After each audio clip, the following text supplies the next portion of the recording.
Hello there, welcome to the African News broadcast from Canada. My name is Sandra Asante. Top stories. 11 soldiers among 32 killed in Somalia attack. In Ethiopia, leaked video exposes Fano militia admitting gang rape, looting in Tigray.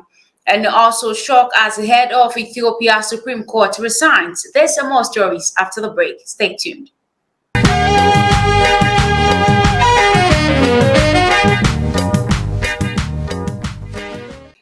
You're most welcome back from the break to a very first story. Amhara Fano militia group, which has been fighting Tigray forces alongside the Ethiopian federal forces and allied Eritrean troops, committing widespread atrocities in Ethiopia's northernmost Tigray region.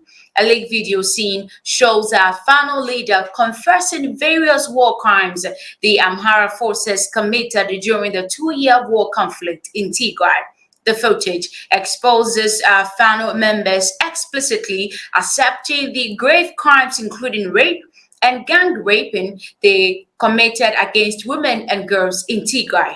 Haven't a Tigrayan woman been gang raped for 3? Didn't you rape? The Fano leader says, collectively accuses his colleague at a meeting addressing a crowd of Fano members. In 2021, an Amnesty International report accused the Ethiopian military and its allies, including the Fano militia forces, of being responsible for widespread sexual violence against women in Tigray, using rape as a strategy of war.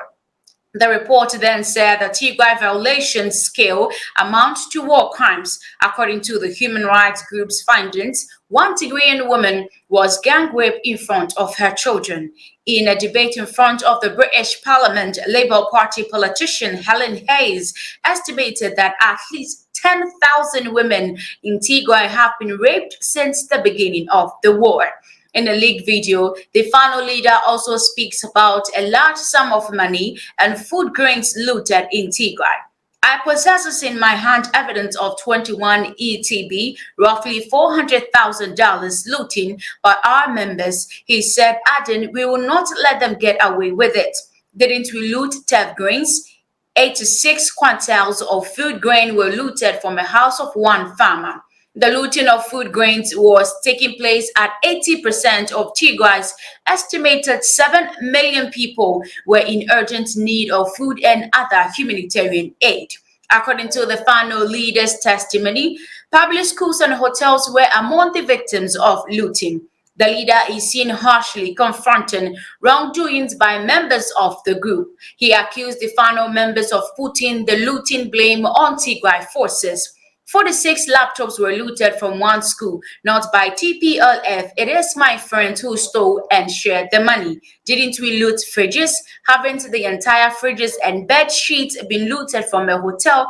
TPLF did not loot Tumuga school. Tell me who did. The Fano leader asked the crowd who were listening in a mood of guilt. Didn't we loot refrigerators? They added that. He further spoke on incidents where Fano members kill each other following a dispute over looted items. The circulation of the leaked video comes only a few days after Addis Ababa said Amhara forces were withdrawing from Tigray. The death toll from the civil war reached about 600,000, making it one of the world's deadliest conflicts of recent times, according to the African Union lead mediator. The number of people killed was about 600,000, the former Nigerian president and African Union envoy Olusegun Obasanjo told the Financial Times in an interview this week. He recalled that on November 2nd last year, the day of the peace agreement was signed in Pretoria, Ethiopian officials said, "We have stopped 1,000 deaths every day." We are still in Ethiopia, and in a surprise move of the head of Ethiopia's Supreme Court, Mieza Ashenafi, and her deputy Solomon Reda have resigned. No reasons have so far been given. Judge Mieza, the former women's rights activist, was appointed Supreme Court president in 2018 in a move that was seen as a testament to the reformist agenda of Prime Minister Abiy Ahmed when he took office in late 1980s and early 1990s. She was a judge in Ethiopia's High Court. Later, she founded the Ethiopian Women Lawyers Association to help women in need of legal advice. One of the most famous cases in which she was involved was into a movie with Hollywood star Angelina Jolie, serving as an executive producer. She has been replaced as Supreme Court president by Tawadros Miret, a legal academy, whose appointment was also approved by the country's lower house of parliament on Tuesday.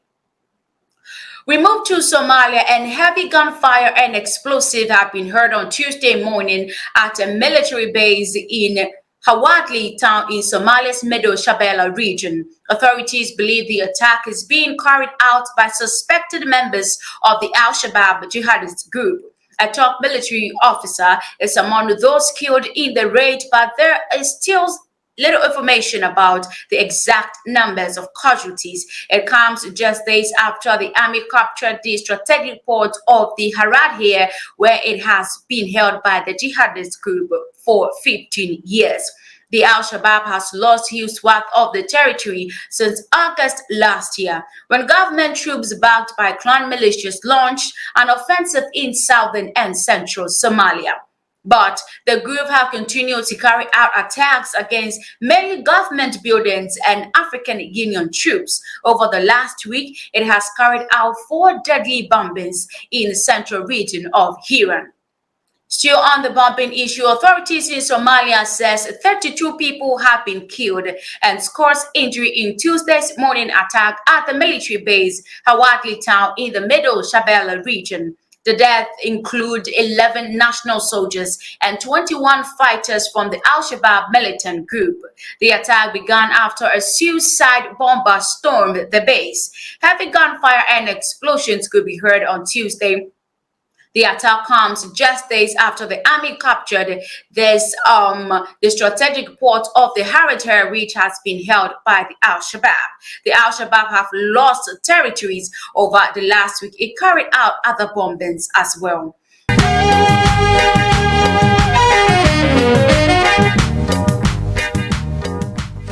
We move to Uganda, and Uganda's High Commissioner to Kenya and Seychelles, Dr. Hassan Waswa Galiwango, has died in Nairobi. Rebecca Kadaga, Uganda's first Deputy Prime Minister and Minister of EAC, confirmed late Monday.